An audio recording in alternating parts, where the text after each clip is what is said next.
Good day, everyone, and welcome to Skytale Insights. We're pleased to welcome Gretchen Frieling to the podcast. Gretchen, this will be your second time on here, and I'm excited to get into why in just a minute. But first, let me give your very long bio.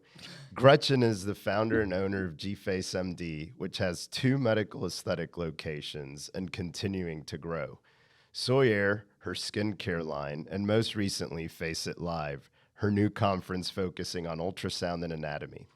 Gretchen is a triple board certified dermatopathologist and has over 18 years of experience in medicine, dermatopathology, and aesthetics. Gretchen, thanks for being here. Thank you. I'm happy to be here.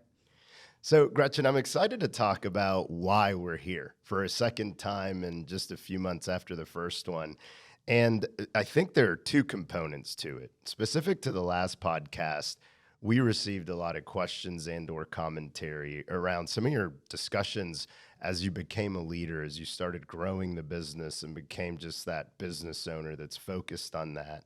And then more recently, I think you've started receiving a few questions as you announced that you were going to be drastically reducing some of your responsibilities as a provider, if I can say it that way. So we thought it would be a lot of fun to come on here and talk about how you got to this really neat point where you're able to really hyper focus on the business. And I'm assuming that wasn't very easy for you, or if it was, you're certainly an outlier. Yes, it's been challenging, but I think this is a great topic. As you mentioned, I started a business mentorship program, which is exclusive, and I have a couple members at this point, and the questions I've received from them have been very eye-opening as to things that came both naturally and unnaturally to me, and I'd love to just share some of those pearls with everyone about, yes, I have stepped back from injecting full-time, and it's hard. The amount of text messages I've received from friends and colleagues, just how did you do this? I'm scared I'm going to lose revenue. How did you, support your providers? It's very involved. And I wanted to go through on this podcast today the steps that I took and what made me feel comfortable at this point to actually step away. So, yeah. That's great. And what were some of those steps? I assume some of the questions you're getting about how did you do it, the loss of revenue concern, scaling your team, growing your team, everything that goes along with that. You're really talking about a lot of questions there. How did you become a leader? Mm-hmm. How and when did you decide to scale your business? What steps did you take specifically? Because I think you and I were talking earlier, and a lot of people talk about this very high-level discussion, but there are a lot of action steps that you need to take and execute upon to get there. What were some of the paths that you took to get here? Yeah, I didn't even realize it until I started just writing down every thought that came to my mind. And sometimes it's very therapeutic, first of all. But second of all, you realize everything it took. And there have been many steps to GFace MD, and I would say the significant growth was in the past 3. And the first 4, essentially, I knew how to be a leader, but not as much as a business owner. I was learning how to be a business owner and trying to be a leader, but it's hard to do both and inject at the same time. So I was building a business, not only doing that, but learning how to be a business person and trying to hire injectors and train them. So my leadership skills took a backseat. And I think that was reflected in, the growth of my business at that point. It didn't grow as quickly because I didn't know how to lead. I wanted to be a friend to my injectors. You can still be friends, that's not a problem, but I didn't know that people actually need a leader. They need structure, they need support, they need protocols. That's how we function day to day in jobs. So one of the things that I learned, there's a bunch of things I want to go through, but one of the things I wanted to go through first was essentially hiring and building the people, because one of the main reasons I felt comfortable stepping away at this point is that my injectors are incredible and I trust them. They are fortified with all of the skills, all of the structure, all of the anatomy, everything they need to succeed and be better than I am. And that took a lot of learning, because in the past, I hired a little bit in a different way. I may jump around a little bit with this, but there's there are two ways to hire, and I've done both. And you can hire individually, and sometimes you don't have a choice, right? Maybe you just have one amazing hire and you hire that person, and that's great. You can hire individually, and I've had success with that, or you can hire in groups or classes is what I would call that. And they're both great, but they lead those people down different paths. And I believe it really depends on the person. But if you hire individually, then naturally those people will form friendships within the practice or within the business, and they'll be, close friends or whatever. When you hire in teams or classes, they come in with a mindset of we're in this together, and they have a different respect for the business because they're in it together, and they respect the leaders in a different way is what I've seen. And you have to have respect. That's one thing that I've also learned the hard way. I think we all as business owners learn the hard way. And this podcast, I think, is geared towards business owners and injectors, mostly towards business owners. But as a leader, you have to have respect. And I believe that hiring in groups sets them up for more success. They lean on each other more. So that's one thing. The other thing is that I finally learned to protect my brand, and I'll get into that a little bit more, which was hard at the beginning. So hiring injectors and training them is a huge investment. And I would say the average is around a year is when they start actually bringing in money to the business. Before that, it's time and training and effort, and they cost you money. And again, that varies because the more skilled they are and the more talented they are, even if they don't have experience, depending on the person, that can start a little bit earlier, but around a year. And I would get comments years ago, why do you have so much turnover? And it would hit me in a weird way, even though turnover is a part of growth. It's a requirement for growth. I've learned more from my turnover and the people that have come and gone than anything else. I've learned what I want, how I hire, the process, so many different things. But what I didn't realize is that the training that I was providing for these people, and what is only accelerated now, has grown so significantly, that training, I wasn't protecting that training. And I was spending hours and dollars, which I would never change because I love to teach, training these people that would then, around a year is where this time happened that maybe me as a leader, and this is where it comes together, as a leader, I wasn't a leader at that point. I wasn't able to hone in on what about me was making it. So at that year mark, they were feeling wobbly. Was it that I wasn't around, I was traveling, or was it that the training kind of suffered, or they weren't feeling confident? What was it? But the year mark gives me anxiety because there's change at that point. And now I realize that at that year, they had incredible training and they're swooped up by another practice.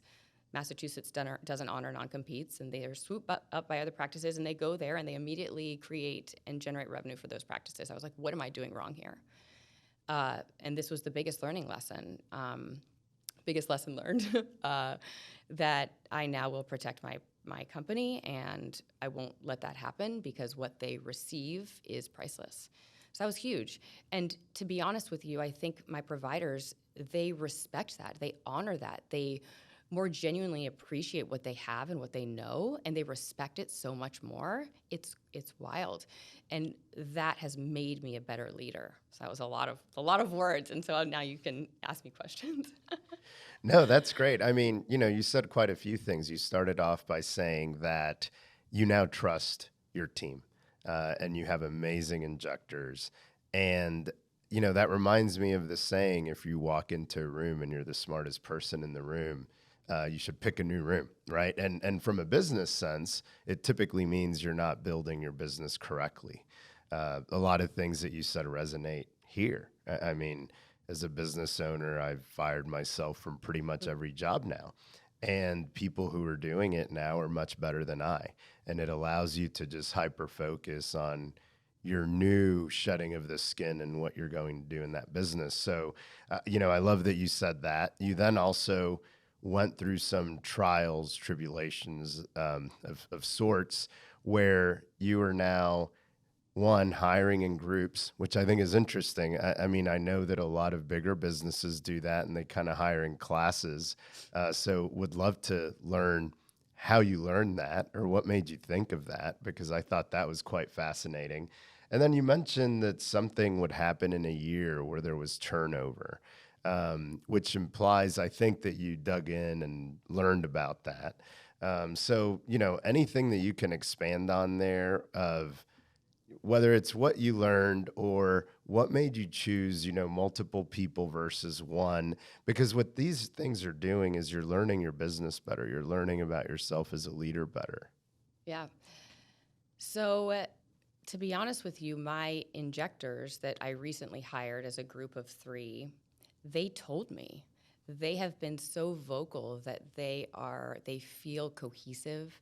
They love each other so much. And my other injectors, one that's been with me for a while, she's incredible and is so cohesive and a part of the team. And then one that was hired in between them, again, so cohesive and part of the team. But they said, we feel so close to each other and that we support each other and there are no dumb questions. And I got that feedback from them, actually. So that was pretty powerful. And the fact that they feel comfortable coming to me with those things, good or bad, is also really powerful. Because I think they know that I'm not going to judge them. They do respect that I'm a leader at this point, and we can get into that more about the leadership part of it. But it came from them.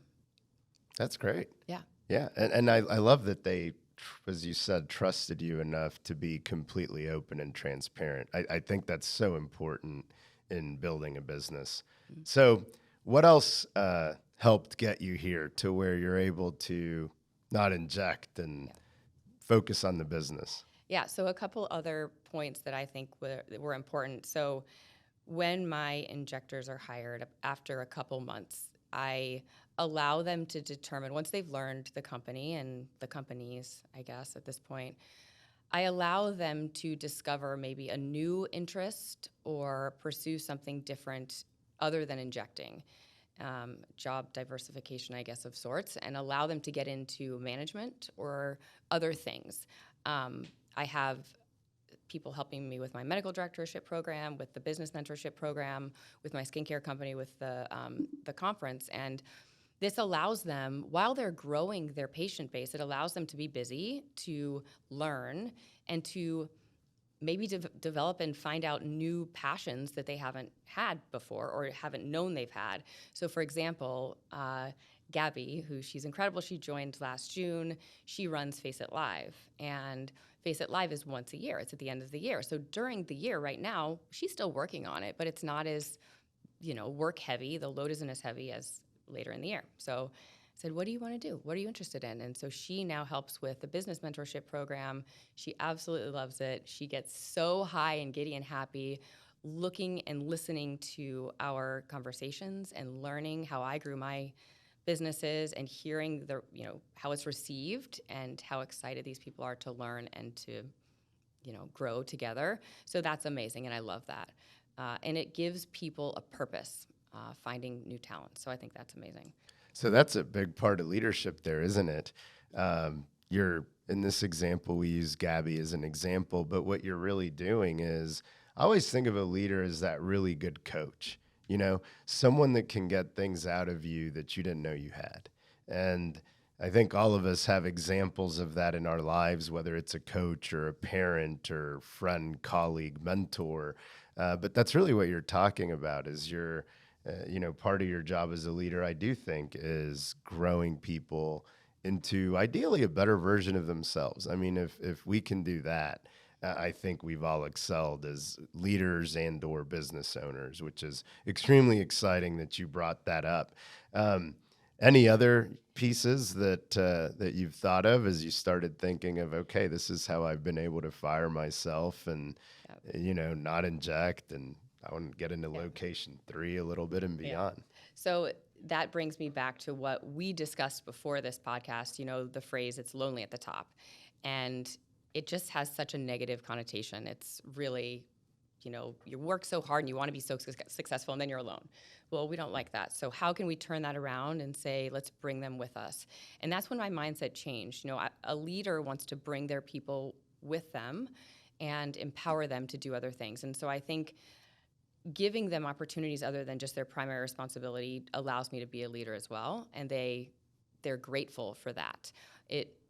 An example of that is my COO, who's worked with me all through college. I sat down with her about a month ago and was really open with her about the company. She'll join in June full-time in person, and we're so thrilled. And, how to incentivize her, how to let her know how thankful I've been for her through all of these years. And I said straight out to her, I said, listen, I wouldn't be where I am right now without you. And she's 21 years old.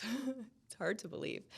And she looked at me and she said, well, I wouldn't be here without you. And I wouldn't know everything that I know without you. And it takes those relationships and the true empathy and love of these people for these relationships to happen. And it doesn't happen with everyone, but when you find those people, you have to take care of them and bring them with you. And that also brings me to structure, because I'm somebody who will just do any and everything. I do 300,000 things at one time. The older I get, the less I want to do and the more tired I am, but I can do it all. And so I have a need structure because I just do it. But people don't function that way, and businesses can't thrive that way. So having systems, and that's why I work with you guys on building the infrastructure to incentivize them, working on bonus structures that I never have had, and creating transparency with the injectors. So now we meet monthly. My COO meets monthly with my injectors. They go through what they bring to the practice, what we've expected of them, and how we calculate what numbers they need to hit to get a bonus every month. And I've never done that before. And not only does that create a transparent relationship and trust, not meaning it wasn't transparent before, I didn't know what I didn't know, but they now have these goals. We all love getting bonuses and we love seeing the money and the numbers. So that's really powerful. And I've also struggled with social media because and there's a point to this, social media. And how do we get everybody to feel comfortable posting on social media? Because it's scary and daunting. So we rope in social media requirements with revenue to create a bonus, an incentive for a bonus. And you have to hit both goals. And so that's been really great. That's awesome. And you're right. I mean, I know we talked when we were talking about doing this, we wanted to make it positive because this stuff is hard. Like, let's not kid ourselves. Building a business is hard. Building it beyond what you initially planned or dreamt of is hard. And I think that's really the point of this discussion, right? Is a lot of people are asking you questions about that. So it is difficult to business build, and you learn all of these things that you're talking about. I mean, I know the phrase I like to use, you've heard me say it, is Elon Musk saying that owning a business is like chewing glass and staring into the abyss. And if you dissect that a little bit and what that means, it really means, to me anyway, that you have to keep chewing the glass and you have to keep going. And a lot of what you've talked about is exactly that. Like, you've learned, you've tripped, you've fallen down 7 times, but you've gotten up 8. And I think that that's super helpful because all that is positive. Like, those things you're talking about that you've gone through trials and you've learned and you've made errors and you've learned and you've skinned your knees. That's actually super motivational because it teaches, I think, all of us that, even Gretchen skins her knees. And I think people like to hear that. I think people like to hear some of the things that you've been able to be vulnerable with. So, we've talked about structure. We've talked about people. We've talked about trusting this new amazing team that you have that's allowed you to continuously push up and pull up into your new role as a business owner. Well, you've owned your business, but your new role as a visionary and ensuring that the business continues to grow. What else is there in all of these things that you've learned? So I think the next question I get, mostly from business owners that are injectors that want to do what I'm doing, is, but how? Now, you have these people, they're trained, but how do you step away? And you have to expect several things. One is that there are going to be different types of patients. So you're going to have patients. I have patients that have been with me since day one. I have patients that are more recent, new, but they all need some TLC. Some trust the system. They know that I've trained these injectors to be absolutely phenomenal and better than me. And they say, okay, Dr. G, you said that, and they'll be okay on the phone, right? You said this, I'll see one of your providers. There's other patients that want to see you for a last time, and that's okay. So there's definitely a transitionary process where I'm seeing a lot of patients and I have a conversation with them. And I say, listen, you know me, maybe some of them don't know me as well, but you know me and you know that I haven't stepped away until now. And you can imagine why. And I'm doing it now because I feel I have the most incredible providers, and I finally feel comfortable that they will take care of you in every single way. And they all get it. You know, the in-person conversation is very important. So I'm doing that with my patients now and still seeing patients a day a week or a couple days a week in the different locations. But it takes time and it takes understanding how each patient, because you don't want to lose them, how each patient receives, you know, this news. And essentially my end all be all is, wouldn't you love to be injected by someone that was trained by me if it's not me? What's, you know, I mean, of course. And they're like, yes, I get it, but I love you. I'm going to miss you and I won't see you. And I'm like, I'll be around more than you want me around because I'll be available and I'm teaching and training them and doing all sorts of things that just grow them even more. And it has worked so wonderfully. You know, the other thing you have to think about is revenue. And I have always been the primary revenue generator in my practice. And it's taken me this long to be able to say, okay, if I have a dip in revenue temporarily, I can handle it right now. Before this, I don't know if I could have. So you have to look into your own business and see if that's something that you can handle. And it's okay. It's temporary. Yeah, and how'd you decide to be okay with a revenue dip? What was that decision point like? Or a Because a potential little bit revenue of a dip? dip only allows for extreme growth after that. It's okay. It's going to allow me to hone in on my skills, my leadership skills, to grow this team to be incredible. And that's something I learned early on when I was running around trying to inject, trying to train. You cannot do it all and run a business. I wasn't giving enough attention to my injector at the time. They're no longer with me, whoever I'm talking about, you know, when I was that person, because they didn't get the attention. And I don't blame them for that. I blame me. The people that were with me back then, or the people with me now, wouldn't be the same as the people that were with me back then. It's two totally different leaders. I was not a leader then. I was trying to grow a business. That's great. Yeah, that's a great phrase.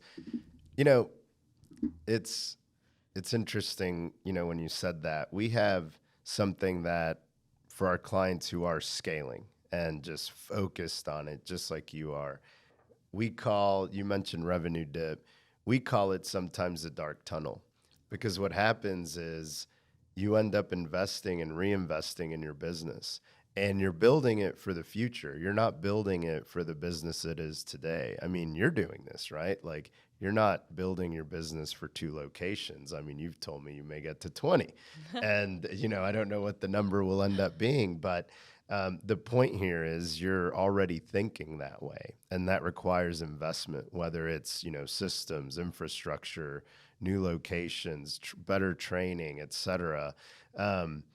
That requires quite a bit of investment, and that requires a lot of trust in what you're doing, and it requires all of these things that you're talking about to be able to get to a point to where you're saying, it's okay. I have faith that this is going to happen and I can withstand it. So I think that's fascinating, and I imagine it took you, you know, a long time to get there. Yeah, I think the other interesting thing is not only was I ready to take a dip in revenue because I wasn't injecting as much, but I also hired teams, so Skytale, and a personal coach, an executive coach. So I'm spending more money each month on my growth and development as a leader and on focusing on the business. And so my mental shift, my mentality has completely shifted. It's how do I create incredible injectors, but also create a system where they thrive, because it can't be clunky in between. Yeah, you're 100% right. I mean, I remember when we were growing, and you said it earlier, you can't do the things and train and build all of those things at once. I remember when we were growing, I called Amber, my assistant, and she's virtual. She's not here in office. And I called her and I said, "Hey, Amber, I know you're not here." And, my calendar was literally back-to-back meetings from beginning to end of the day. But what I started noticing is I was needed less for that and needed more for, as I'm walking down the hallway, a team member would want to ask a question or would want to download or would want to update me. And I let her know, I said, "Amber, you're not seeing this, but as we're growing, this is actually more where I'm needed." And you just kind of keep shifting that to where I started realizing, to your example, I shouldn't be the doer of things. So started shedding some of those responsibilities. So you kind of keep firing yourself from positions to find, where am I, just like any other team member, where am I most impactful to the team, to the business, to myself, whatever that may be. So, that's fascinating. So all of these things that you're talking about, I want to play a little game here. So location 3, right? Compared to maybe when you first opened, Ooh. location 1. Like, give me the difference here, because it sounds like you've grown so much as a person, as a leader, as what you want your brand to be, how you want to service your patients. Maybe give us a little parallel of, Gretchen version 1.0 versus Gretchen as you are today, as you're looking to open these next few. Yeah, and for people that know me, they probably know this story, but I opened in 2017 in a room inside of a nail salon.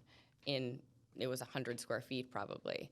And I was practicing as a dermatopathologist and starting this injectable business. And I started it based on dermaplaning. And I love dermaplaning. It's one of our prized treatments. We love it so much, but that's how I grew my patient base. To now, that was just fun. That was on the side. I didn't really think anything of it. Even though I knew I was entrepreneurial, I had no idea what I was doing. And I also think that has allowed me to become a better business mentor, because you really, truly learn by doing. You can read all the books and get your MBA, and that's one part of it, but you learn in this field specifically by doing. So that was that in 2017. And now, I don't want to say I'm not as much of a doer, because I'm an extreme doer, but I'm doing different things.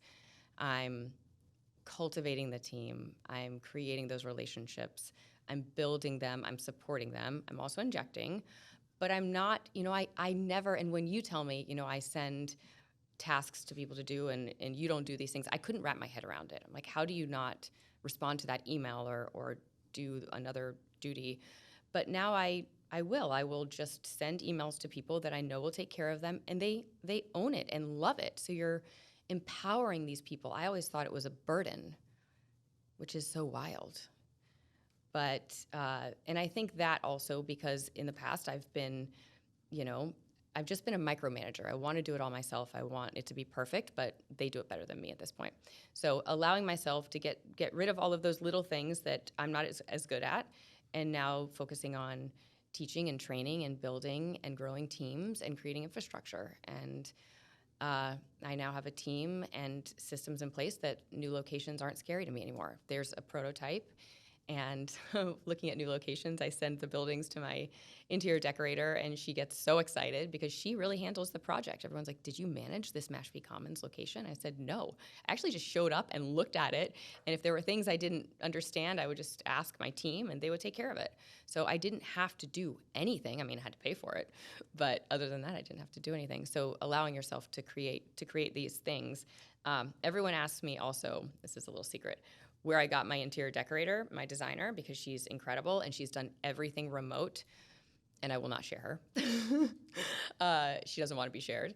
I found her at Restoration Hardware, so I encourage people to go into furniture stores, because a lot of these people at, Ethan Allen or wherever, Restoration Hardware, they have side private companies where they do designing that's not associated with that company. So that's a little key. I don't know. That's a good So nugget. Go do it. Yeah, I'm going to start going into furniture stores now on the weekend Could to try you do to this on find the something. side? Could you work with me? Yeah. Yeah, why not? Never 5 know. years later, yeah. That's great. Yeah. Well, this is awesome. Look, whenever we get questions, it tends to be around scaling a business, for example, and I have tips, right? I mean, naturally, and I like to start at the end in mind. I know you've heard me say it. I also like to remind people that an ideal business is one that can function without its founder. So it becomes a vision led business, not a founder led business. And that requires a lot of the things that you're talking about here today, is basically how do you as a founder not make yourself unimportant and obsolete, but maybe over time, yes, is how does the business outlive you? And in order to do that, you have to do a lot of these things that you're talking about. So that combination of realizing that you as an owner have to make yourself less and less important to the overall part of the business to where, if you think about it in a stocks perspective, to where you're going from one stock to a portfolio, right? So if you lose one, it's less of an impact.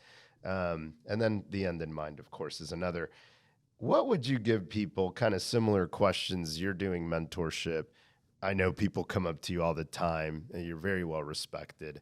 What are some questions that come to mind, maybe similar to that, but more on this subject that you would like to maybe close with of like, hey, here's Gretchen's checklist or secret sauce? But isn't that interesting what you said about how we become insignificant, right? We're not the cog. We're really just, I don't know what you would describe us as. We're not important anymore. But it is really interesting. But truly, leaders are the most important, but you just are there to empower other people. And I've always been the one with the vision and the ideas, but now the training's not the right word, but I'm cultivating the minds in my company to be visionaries. And one thing I've realized is that it's hard to be a visionary, even if you are, because they feel intimidated bringing their ideas up to maybe somebody, because they're like, oh, I don't like this idea. She won't like this idea. But creating an environment where visionaries that you may not be aware of are visionaries are comfortable coming to you with those ideas. And I love these ideas, and you should never make anyone feel like an idea is a bad one. Maybe it's not the right time or place or the right space for it, but ideas are so important. So that's a big thing. And, enjoying the process, as I always say, figuring out a way to look at things on a positive note. We have so many negative things in aesthetics in general, but on social media, and how do we create an environment that's really positive, even though we know it's hard and every day, the day-to-day grind is exhausting. All the travel, everyone sees me going all over, it's exhausting. I'm really tired, but it's exhilarating. It's so fun. Learning and growing your mind and yourself is it's the most powerful thing you can do. And it's not just medical books. It's reading, literature, any sort of literature, business books, or just fiction for pleasure. And it allows your mind to be more flexible and free so that you can absorb other things. And I don't know, anything that comes at you. You have to be resilient, I guess is what I was saying. Resilient. That's a good word for business ownership for sure. I like what you said about ideas. I mean, here we talk about transparency and idea meritocracy, where the best idea wins, period. It doesn't matter who brings it. And I think, and you touched on it earlier too, where some of your team members gave you feedback on, what, the three of us together are better. This is great. They were comfortable doing that. Your team seems to be comfortable bringing you ideas. And that's so much better. I mean, if you think about a firm that is more hierarchical in nature, and the person at the top or people at the top make all the decisions, can only come up with ideas, I bet that business loses versus one that's an idea meritocracy, where the best idea wins, period. And you take ego and so much else out of it. And you touched on it. People will surprise you. If you give them responsibility, people will surprise you with what they come up with. And, I've always found that to be so fun and fascinating. One other thing I'll say too is in the hiring process, just when it comes to people and bringing amazing people in that have ideas and all of that, it's tied to this in some way, shape, or form. I always have the people interviewing talk to my team without me there. And this is a huge insight into the business without me asking them, how is it to work with her? What is she like? What is this really like on a day-to-day? And I don't tell them what to say. I mean, maybe the interviewee thinks so. but really to get the inside scoop of what we are, what we stand for, and our mission statement, which is another thing I guess I could touch on and then we can finish talking. But we have started reevaluating our mission statement every 6 months because maybe the team has changed, but maybe our mission has changed. What is our vision? What are our goals? What are our aspirations? And I want everyone to feel and believe in this company as much as or more than I do. So That's fantastic. Love that. Anything else, Gretchen, that I should have asked and failed to, or that came to mind the last couple seconds? no, I think that was great. I think we covered a lot. I did too. Thank you so much for being so open, vulnerable about your amazing journey. Excited for what's to come as well, and congratulations on, building yourself and building the company and the team around you. It's extraordinary. So thanks for coming on. Thank you for having me. We thank you so much for listening and hope you got some good nuggets from today. And we'd love it if you subscribe to our podcast. Thank you, and until next time.